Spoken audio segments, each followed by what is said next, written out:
how to enable Spatial Sound in Windows 10 and 11. So for this you need to first of all go to add your sound. You can see at the bottom in taskbar showing sound, right click on this and you can see there is an option of open settings. Just tap on this.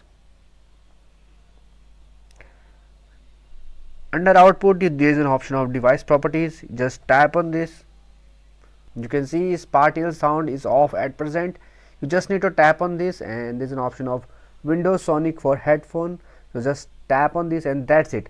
It will automatically save, and now you can again see here in sound, just tap on this. You can see this Windows Sonic is showing in front of Spatial Sound. So I hope friends now you will be able to enable this. It is very useful option and you can use it to get realistic environment sound, and it is very useful. I also use this option while recording my videos. If you find this very helpful, just hit on the like button and also subscribe my channel for my upcoming videos.